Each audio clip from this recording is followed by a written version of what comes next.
It's Tool Tuesday, and this little unit is a handy tool. If your shop vac goes out, it holds grinders really good. You can put you a 4-way in the bottom, run your extension cord out, and you've got all your grinders right there. So that's not the tool. Well, it is the tool for today, but the trick today is I'm going to sharpen that chainsaw with a side grinder. It's one of my best tips. Hit the like button, subscribe, and ring the bell if you like this kind of content, because I'm going to do my best to show you every trick I've learned through all the years I've been doing this stuff.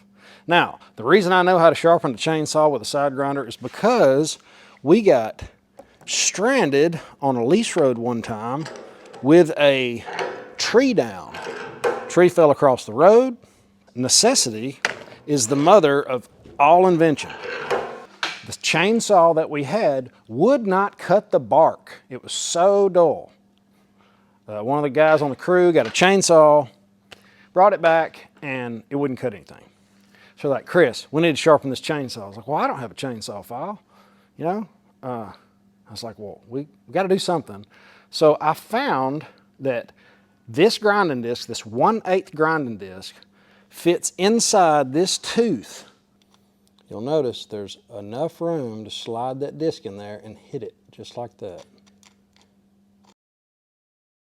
This will sling off in you and your helper's eye, boy. I'm gonna have to write you up. There's more people killed with grinding disc than any other thing on the planet. That was Safety Man Juan. And hit the like button if you like Safety Man Juan, because he's absolutely right.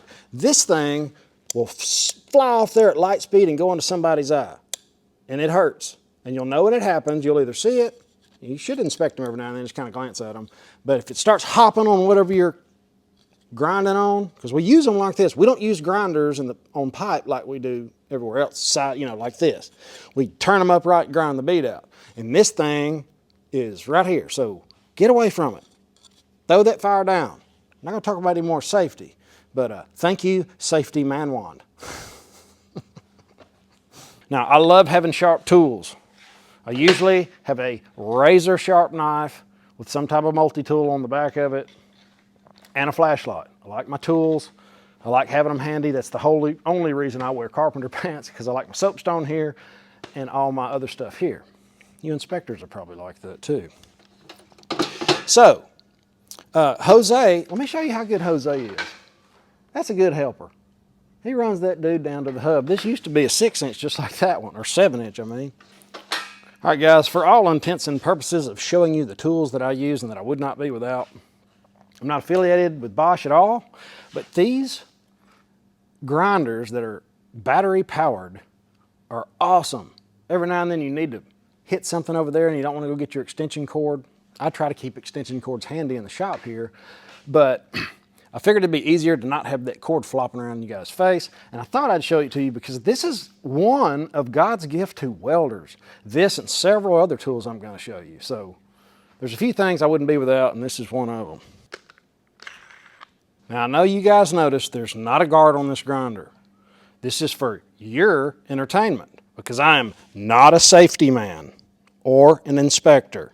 I'm a welder that's trying to entertain you guys, so never run your grinder without a guard under any circumstances, unless you're making a video to try to show somebody something. And don't even do it then. This is only for trained professionals.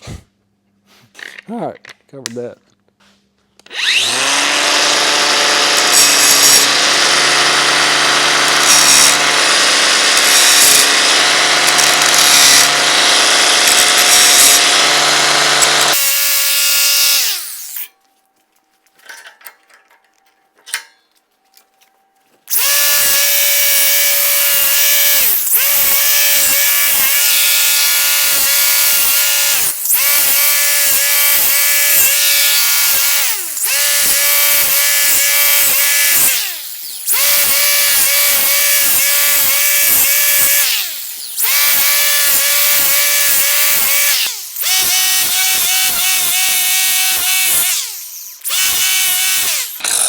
Time. Guys, that's it. Don't get on to me about that's not the right way to do it, because I've been doing it that way for years. I'm not saying you can. You got to be a skilled welder to do these kind of things and be familiar with your grinder, okay? And never do it without the guard, for Pete's sake. Let's go check it out.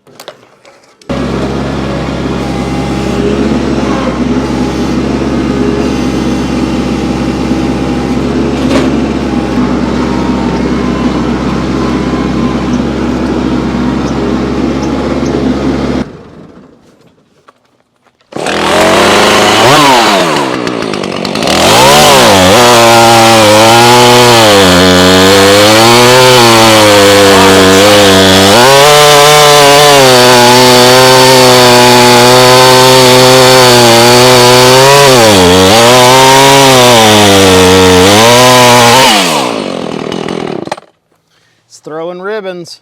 That's what you want, guys. It's throwing ribbons. Well, I guess there's the right way, the wrong way, and the Taylor welding way, because that way works.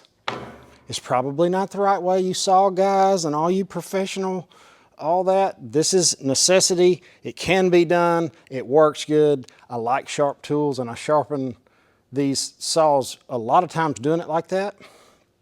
But, you know, I'm sure it wears the saw blade out faster. But a lot of people use it one time and throw it away, and I think that's crazy.